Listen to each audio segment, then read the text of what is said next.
নমস্কাৰ মই মজিতৰ আপোনালোকে চাবলৈ আৰম্ভ কৰিছে Assamese online help YouTube channel. বন্ধুসকল প্ৰতিদিনৰ দৰে আজিও কেইবাটাও গুৰুত্বপূৰ্ণ খবৰ লৈ আহিছোঁ আপোনালোকৰ মাজলৈ। খুবেই এটা গুৰুত্বপূৰ্ণ ভিডিঅ' আপোনালোকে ভিডিঅ'টো শেষলৈ চাই থাকিব। আৰু বন্ধুসকল যদি এতিয়ালৈকে এই ভিডিঅ'ত লাইক কৰা নাই তেন্তে প্লিজ এটা লাইক কৰি দিয়ক।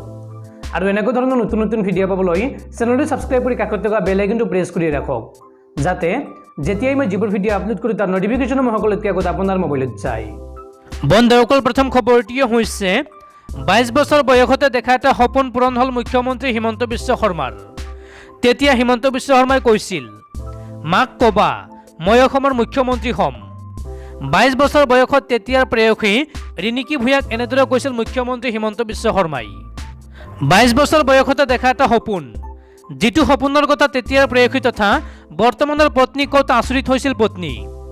কিন্তু এতিয়া সেই সপোন যেন বাস্তৱত ৰূপায়িত হ'ল হিমন্ত বিশ্ব শৰ্মাৰ। আৰু সেইকাৰণে শপত লোৱাৰ আগদিনা পুৱা 5:30 পত্নীৰ সৈতে কথা পাতি হিমন্ত বিশ্ব শৰ্মাই কৈ দিছিল, মই ভবাই নাছিলোঁ ইমান ডাঙৰ দায়িত্ব পাম। স্বামী ৰাজ্যৰ মুখ্যমন্ত্ৰী হোৱাৰ পিছত আৱেগিক হৈ পৰিল পত্নী ৰিণিকী ভূঞা শৰ্মা।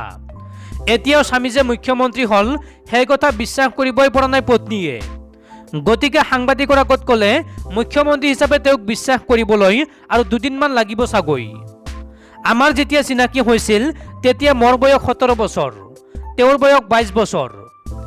যেতিয়া মই সুধিছিলোঁ মাক মই তুমি কি হ'বা বুলি ক'ম, তেতিয়া তেওঁ কৈছিল মই অসমৰ মুখ্যমন্ত্ৰী হ'ম বুলি ক'বা। আৰু আজি যেতিয়া শপত লৈছে তেতিয়া সেই কথা মনত পৰিছে। লক্ষ্য স্থিৰ কৰি ৰাখিছিল আৰু এতিয়া সফল হৈছে। ৰিণিকী ভূঞাই লগতে কয় যে তেওঁলোকৰ বিবাহৰ সময়ত প্ৰথমবাৰলৈ বিধায়ক নিৰ্বাচিত হৈছিল হিমন্ত বিশ্ব শৰ্মা। আৰু তেতিয়াৰ পৰা হিমন্ত বিশ্ব শৰ্মাৰ উত্থান পতন সকলো দেখি আহিছে পত্নীয়ে। আৰু পত্নীৰ বিশ্বাস মুখ্যমন্ত্ৰী হিচাপেও ৰাইজৰ সেৱা কৰাত সফল হ'ব হিমন্ত বিশ্ব শৰ্মা। ইয়াৰ উপৰিও পত্নীয়ে কয় যে নেতাৰ প্ৰত্যাহ্বান থাকেই। কৰোনাৰ বিৰুদ্ধে যিদৰে যুঁজিলে, পৰিস্থিতি যিদৰে নিয়ন্ত্ৰণ কৰিলে, সেই দিশলৈ চাই তেওঁ সফল হ'ব।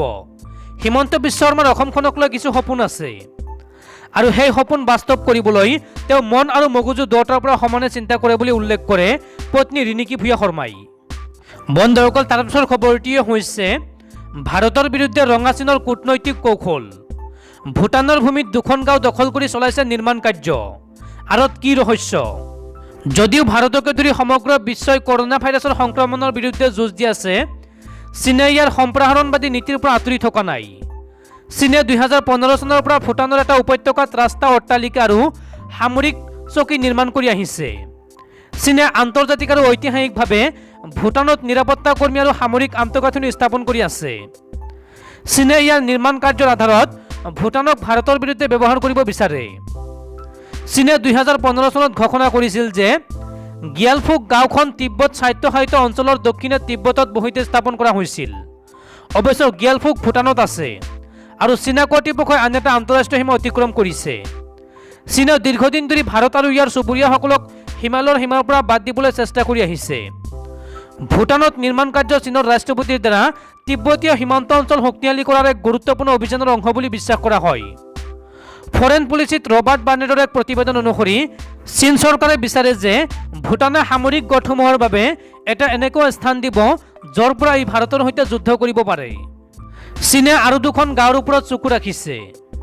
ৰবাৰ্ট বাৰ্নেটে লিখিছে যে এই নিৰ্মাণটো ভূটানৰ সৈতে চীনৰ চৰ্তসমূহৰ মুকলি উলংঘন। ই সীমান্তত অনুপ্ৰৱেশক লৈ ভূটানৰ দ্বাৰা কেইবা দশক ধৰি কৰা বিৰোধিতাকো উপেক্ষা কৰে। প্ৰতিবেদনত দাবী কৰা হৈছে যে চীনে গিয়ালফুকৰ উপৰিও আৰু 2খন গাঁৱৰ ওপৰত চকু ৰাখিছে।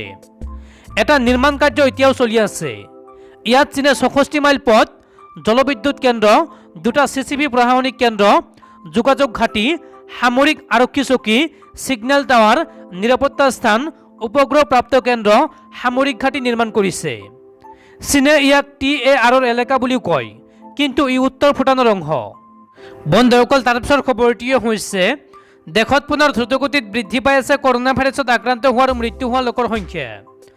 ভাৰতত বিগত 24 ঘণ্টাত নতুনকৈ 3 লাখৰো অধিক লোক আক্ৰান্ত হৈছে মহামাৰী COVID-19ত।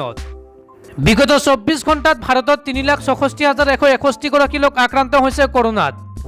ইয়াৰ সমান্তৰালভাৱে 3,53,818 গৰাকী ৰোগী সুস্থ হৈ উঠিছে বিগত 24 ঘণ্টাত। 3,754 গৰাকী ৰোগীৰ মৃত্যু হৈছে বিগত 24 ঘণ্টাত। বৰ্তমানলৈকে দেশত 17,1,76,603 লোকক প্ৰদান কৰা হৈছে কোভিড ভেকচিন। বন্ধুসকল, তাৰ পিছৰ খবৰটিয়ে হৈছে এতিয়াও সন্ধান নাই আলফাছেদিনে অপহৰণ কৰা ৰিতুল শইকীয়াৰ। ৰাজ্যৰ নতুন চৰকাৰলৈ ৰিতুল শইকীয়াৰ পত্নীৰ বিশেষ আহ্বান। ৰাজ্যত সোমবাৰে গঠন হ'ল নতুন চৰকাৰ। নতুন মুখ্যমন্ত্ৰীৰ ৰূপে শপত গ্ৰহণ কৰে ডক্টৰ হিমন্ত বিশ্ব শৰ্মাই। কিন্তু আজি পৰ্যন্ত কোনো সন্ধান নাই লাকুৱা ONGC ৰিগৰ পৰা অপহৃত হোৱা তিতাবৰ নাঙলগাঁৱৰ যুৱক ৰিতুল শইকীয়াৰ। কোলাত 4মহীয়া কেঁচুৱা লৈ পত্নী শতাব্দী শইকীয়াৰ সেনাবাহিনী, গৃহ বিভাগ, চৰকাৰলৈ প্ৰশ্ন। আজি 19টা দিনত ভৰি দিয়াৰ পাছতো কিয় সন্ধান উলিয়াব পৰা নাই ৰিতুল শইকীয়াৰ। ৰাজ্যৰ নতুন চৰকাৰলৈ অপহৃত ৰিতুল শইকীয়াৰ পত্নী শতাব্দী শইকীয়াৰ কাতৰ আহ্বান, মোৰ স্বামী য'তে নাথাকক কিয় সশৰীৰে উদ্ধাৰ কৰক। উল্লেখযোগ্য যে আলফাছেদিনে ONGCৰ 3জন সদস্যক অপহৰণ কৰিছিল। ইতিমধ্যে নিৰাপত্তা বাহিনীয়ে 2জনক উদ্ধাৰ কৰিছে যদিও এতিয়ালৈকে উদ্ধাৰ কৰিব পৰা নাই ৰিতুল শইকীয়াক। অসম আৰক্ষীৰ মতে এতিয়াও আলফাৰ বন্দিত্বত আছে ৰিতুল শইকীয়া। বন্ধুসকল, তাৰ পিছৰ খবৰটিয়ে হৈছে মুখ্যমন্ত্ৰী হিমন্ত বিশ্ব শৰ্মাক অভিনন্দন প্ৰধানমন্ত্ৰী নৰেন্দ্ৰ মোদীৰ। সোণোৱালক লৈ মোদীয়ে কৰিলে টুইট।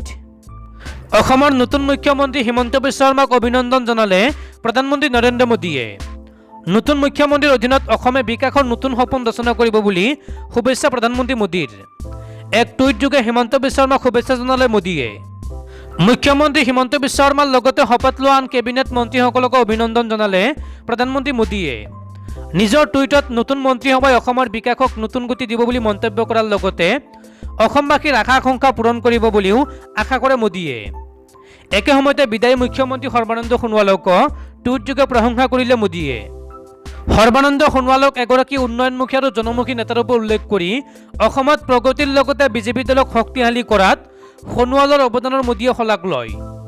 বন্ধুসকল, তাৰ পিছৰ খবৰটিয়ে হৈছে চুমিলা ৰংহাংপিৰ হত্যাকাণ্ডৰ ৰাজহুৱা শুনানি 11 আৰু 15 মেত ৰহা আৰু হামৰেনত গ্ৰহণ কৰা হ'ব।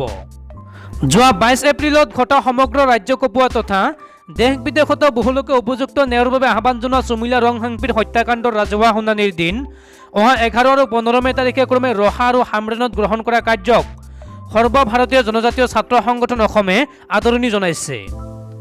এই নাৰকীয় তথা পৈশাচিক আৰু বৰ্বৰ হত্যাকাণ্ডক SC/ST অথৰিটিজ এক্ট 1989ৰ আধাৰত উপযুক্ত ন্যায় ব্যৱস্থাৰ দোষীক চৰমতম শাস্তি প্ৰদান কৰি ভুক্তভোগী তথা তেওঁৰ পৰিয়ালবৰ্গক ন্যায় প্ৰদান কৰিব লাগে বুলি আদালতক আহ্বান জনায় AITSAৰ আইনী উপদেষ্টা ৰাজু দেউৰী আৰু সকলো নেতৃবৰ্গই।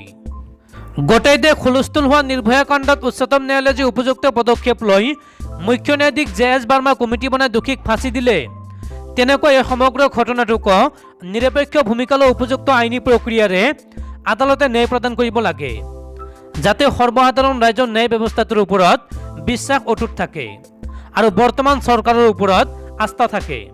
তাৰ বাবে ITSAৰ সভাপতি সুনীল কুমাৰ তেৰণে আদালতক আহ্বান জনায়। বন্ধুসকল, তাৰ পিছৰ খবৰটিয়ে হৈছে 23 জুনত অনুষ্ঠিত হ'ব কংগ্ৰেছৰ সভাপতি পদৰ নিৰ্বাচন। কংগ্ৰেছ ৱৰ্কিং কমিটিৰ গুৰুত্বপূৰ্ণ সিদ্ধান্ত। বহুকেইখন ৰাজ্যত হোৱা শোচনীয় পৰাজয়ৰ পিছত সোমবাৰে কংগ্ৰেছৰ ৱৰ্কিং কমিটিয়ে ঘোষণা কৰিছে যে 23 জুনত কংগ্ৰেছৰ সভাপতি পদৰ বাবে নিৰ্বাচন অনুষ্ঠিত হ'ব। কোৱা হৈছে যে সভাপতি পদৰ বাবে 7 জুনলৈকে মনোনয়ন পত্ৰ দাখিল কৰিব পাৰিব। উল্লেখযোগ্য যে 2019 চনত অনুষ্ঠিত হোৱা লোকসভা নিৰ্বাচনৰ পিছতেই নিৰ্বাচনৰ জৰিয়তে কংগ্ৰেছৰ এজন স্থায়ী সভাপতি নিৰ্বাচিত কৰিবলৈ দলৰ মাজতে দাবী উত্থাপন হৈছিল। বৰ্তমান সময়ত সোনিয়া গান্ধীয়ে কংগ্ৰেছৰ সভানেত্ৰী হিচাপে কাৰ্যনিৰ্বাহ কৰি আছে যদিও বৰ্তমান সময়ত অসম, কেৰালা, পশ্চিমবংগ আৰু পুডুচেৰীত কংগ্ৰেছ দলৰ শোচনীয় প্ৰদৰ্শন অব্যাহত কৰাৰ সময়তে কংগ্ৰেছৰ ৱৰ্কিং কমিটিয়ে এই সিদ্ধান্ত গ্ৰহণ কৰিছে। আজি অনুষ্ঠিত হোৱা কংগ্ৰেছ ৱৰ্কিং কমিটিৰ বৈঠকৰ অধ্যক্ষতা কৰি সোনিয়া গান্ধীয়ে কয় যে দলে নিজৰ বিফলতাক লৈ বৰ্তমান সময়ত গভীৰভাৱে আলোচনা কৰিব লাগিব। গান্ধীয়ে বৰ্তমান সময়ত কংগ্ৰেছৰ পৰাজয়ৰ কথা স্বীকাৰ কৰি কয় যে এই ফলাফল দলে বিচৰা ধৰণে নহ'ল আৰু এই ফলাফলে এটা কথা স্পষ্ট কৰিছে যে আমি আমাৰ ঘৰখনক চম্ভালিব লাগিব। গতিকে এই সকলোবোৰ কথা চালি জাৰি চাবলৈ এখন সৰু কমিটি গঠন কৰিব বিচাৰিছোঁ। বন্ধুসকল, তাৰ পিছৰ খবৰটিও হৈছে সচেতন নহয় ভাৰতীয়সকল, সেয়েহে বাঢ়িছে কৰোনাৰ সংক্ৰমণ। এই দাবী বিশ্ব স্বাস্থ্য সংস্থা চমুকৈ WHOৰ বিজ্ঞানীৰ। ভাৰতত কৰোনাৰ দ্বিতীয় ঢৌত সংক্ৰমণ কিয় ইমান বৃদ্ধি পাইছে? কেৱল ভাইৰাছৰ ৰূপ সলনি হোৱাটোৱেই নে অন্য কিবা কাৰণ আছে? ইয়াৰ উত্তৰ দিছে বিশ্ব স্বাস্থ্য সংস্থাৰ প্ৰধান বিজ্ঞানী সৌম্যা স্বামীনাথনে। আন্তঃৰাষ্ট্ৰীয় সংবাদ সংস্থাক দিয়া এক সাক্ষাৎকাৰত স্বামীনাথনে কয় যে মানুহৰ সচেতনতাৰ অভাৱৰ বাবেই ভাৰতত কৰোনাৰ ব্যাপক সংক্ৰমণ ঘটিছে। জনসমাৱেশ বৃদ্ধি পাইছিল, মানুহে মাস্ক পৰিধান কৰা বা আন কোভিড বিধি মানি চলিবলৈ এৰিছিল। ফলত প্ৰথম অৱস্থাত তলৰ পৰ্যায়ত বহুদিন ধৰি সংক্ৰমণ বিয়পিছে, লাহে লাহে সেয়া বিস্তাৰিত হৈ পৰিছে। বিজ্ঞানীগৰাকীয়ে লগতে সকীয়াই দিছে যে এনেদৰে চলি থাকিলে এসময়ত সংক্ৰমণ নিয়ন্ত্ৰণৰ বাহিৰলৈ গুচি যাব পাৰে। বিশেষজ্ঞসকলে আগজাননী দিয়া অনুসৰি চলিত মাহতে কৰোনা সংক্ৰমণৰ হাৰ শীৰ্ষত উপনীত হ'ব পাৰে, মৃত্যুৰ সংখ্যা বাঢ়ি 10 লাখ হ'বগৈ পাৰে। বিজ্ঞানীগৰাকীয়ে লগতে জানিবলৈ দিয়ে যে ভাৰতত যিটো প্ৰজাতি সক্ৰিয় সেইটো 0.1.617। এই প্ৰজাতিক বিশ্ব স্বাস্থ্য সংস্থাই এতিয়া উদ্বেগজনক আখ্যা নিদিলেও আমেৰিকা ব্ৰিটেইনৰ দৰে দেশে সেই আখ্যা দিছে। বিশ্ব স্বাস্থ্য সংস্থাই এই প্ৰজাতিক উদ্বেগজনক প্ৰজাতি হিচাপে চিহ্নিত কৰা উচিত বুলি মন্তব্য কৰে সৌম্যা স্বামীনাথনে। তেওঁ লগতে কয় যে 0.1.617 এই প্ৰজাতিয়ে ক্ৰমে চৰিত্ৰ সলনি বা মিউটেট কৰিছে। ইয়াৰ ফলত এই ভাইৰাছৰ সংক্ৰমণ ক্ষমতা আৰু বৃদ্ধি পাইছে। কেৱল সেয়াই নহয়, আগন্তুক দিনত এই ভাইৰাছ এণ্টিবডি ৰোধক হৈ উঠিব পাৰে, অৰ্থাৎ ভেকচিন বা আন কাৰণত শৰীৰত প্ৰতিৰোধ ক্ষমতা গঢ়ি উঠিলেও এই ভাইৰাছক ৰোধ কৰা কঠিন হৈ উঠিব পাৰে। সেয়ে এতিয়াই সাৱধান হ'ব লাগিব। তেওঁ কয় যে এতিয়ালৈকে ভাৰতৰ মাত্ৰ 2% লোকক ভেকচিন দিয়া সম্ভৱ হৈছে। এনেদৰে চলি থাকিলে সকলোকে ভেকচিন দিওঁতে বছৰ পাৰ হৈ যাব। তেতিয়ালৈকে হয়তো ভাইৰাছে চৰিত্ৰ সলনি কৰি পেলাব, তেতিয়া ভেকচিনৰ কাৰ্যকৰিতা নাথাকিব।